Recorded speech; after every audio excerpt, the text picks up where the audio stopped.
This is the Badger Sotar, the 2020. I'm gonna do a disassembly and reassembly of this brush. Show you what's inside the box real quick, in case you ever need to clean it, do some maintenance, or repair or replace anything. Inside the box is just a little instruction booklet for the brush itself, as well as a parts breakdown with all the part numbers for it.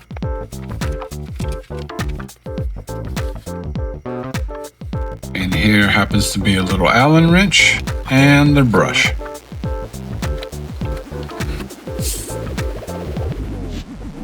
So I guess I'll just get right into it.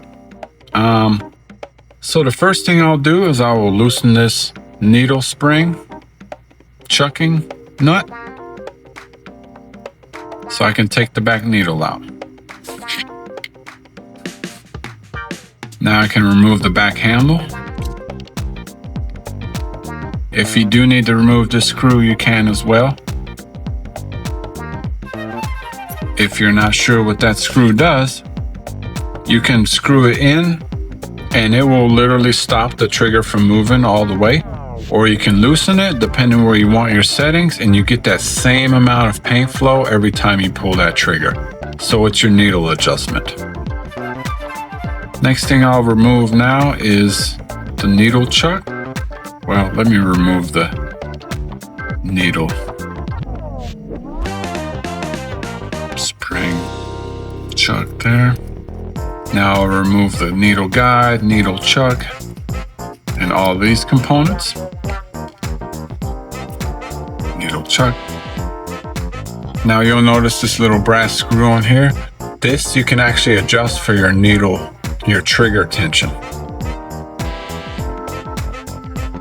If you adjust it back some, there will be less tension on your trigger pull. Now inside that casing is a little spring. Now I can take off the trigger and the little trigger lever. There's a reservoir cover here, reservoir cover, and the protective cover on the front. Most Badger needles are exposed, so this will protect it while it's sitting around. I'll show you at the end how you can protect it for storage.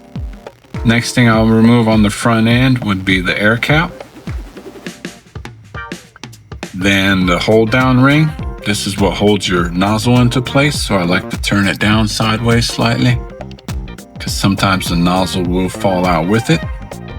Happens to still be sitting there, and they're just pressed on from that hold down ring. They compression fit into place. Another thing you'll need to remove out the body if you need to is the packing screw inside the body right about here. The function of this screw is it protects paint from getting back here and then onto your finger. So if you ever have that issue, that's typically a failure of that seal. So just put your maintenance tool inside the body and give it a counterclockwise turn till you feel it spin, catch, and then just turn it till it's loosened. Then it will come out like so. I'll put it back on the maintenance tool for now so it doesn't fly away. And last but not least is the air valve and some of its components.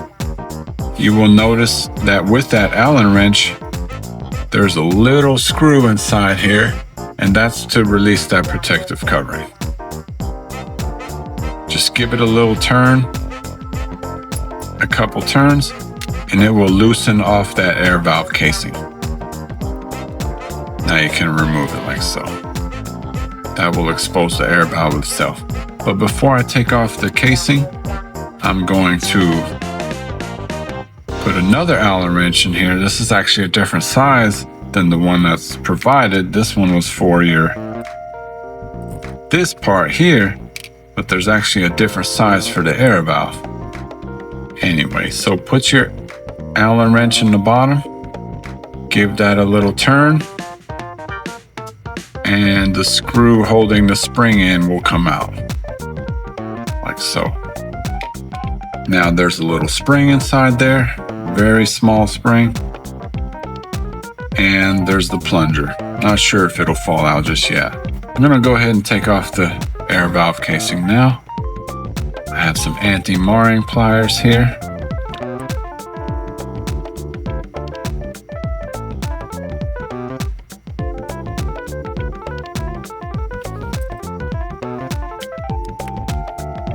And usually you can press down and then the plunger will come out. So there's all your air valve assembly parts there. And now it's just pretty much putting it back together.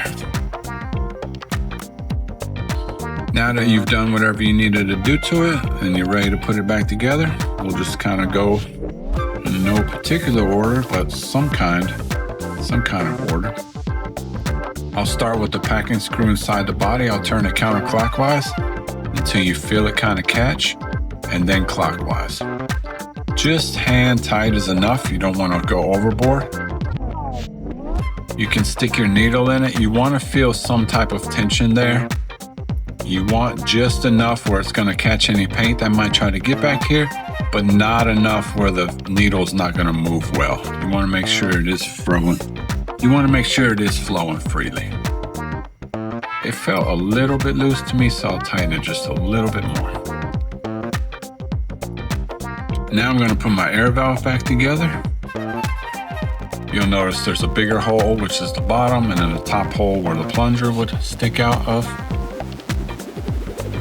Just stick the plunger back into the bottom, give it a little push. Now you can put the spring in. And then reinstall that screw that you took out initially.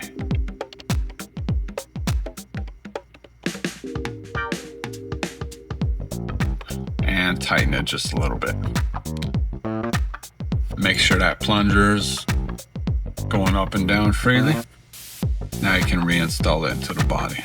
Always counterclockwise till you feel it click, and then you can turn it clockwise and tighten it.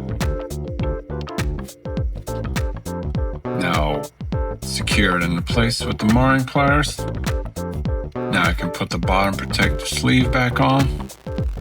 It's like a finger holder of sorts. Grab that little Allen screw again so you can lock it back to the body. This will keep it from spinning around and hold it into place. Now I'll start with the front end parts. Grab the deep part of it, and that's where the nozzle would go back into, rest into.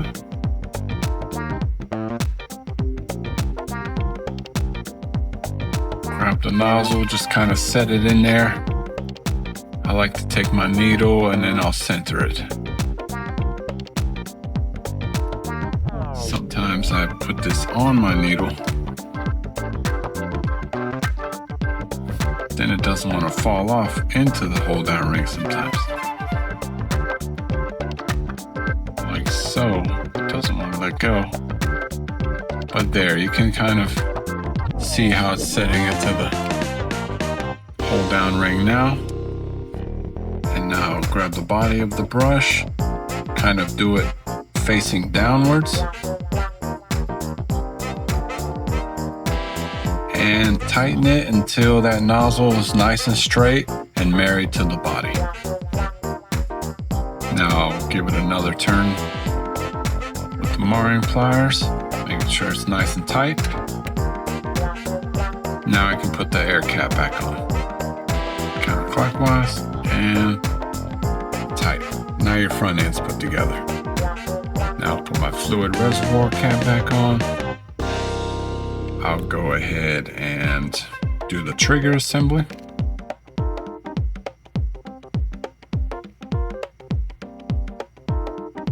Actually, usually I'll try to put this in first. Can be a little bit tricky. Just rest that on the back of the body, put your trigger in, and pop that forward just like that. Now I'll put my needle chuck components back together. I'll grab the guide, reinsert the spring. Now I can do the tension screw. Not sure if I mentioned that earlier, but depending where you put this screw, it can help determine how much tension there is on your trigger pull. You will notice in the guide there's a little flat spot on here as well as on the chuck itself. This keeps it from spinning when you go to tighten your needle. So once it's all together, then you just insert it into the body and screw. If you are feeling some tension and it's just not quite going on all the way, that's because that needle chuck is not completely in that guide. So just give it a little spin and a pull into the body of the guide, and then keep turning it all the way until it reaches the front of the body. Now make sure everything's flowing freely and nice, nothing's jammed up or anything, and you're kind of all set there. Now put the needle tightening screw back on, the back handle.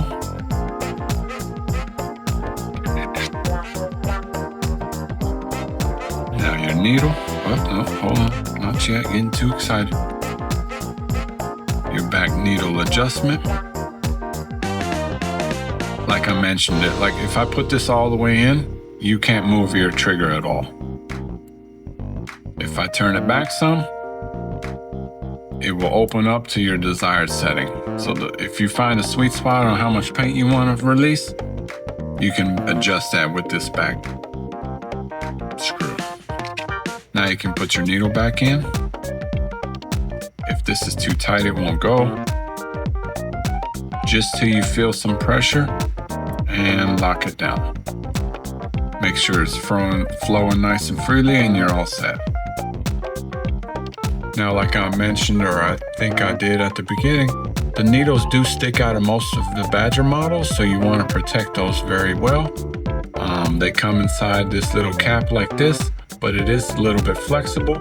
So if I am storing it for the day, I like to just loosen that screw, set the needle back, and then tighten it down so it's not exposed the whole time. It's not sticking out. So that's how I like to store it. And you're all set for next time.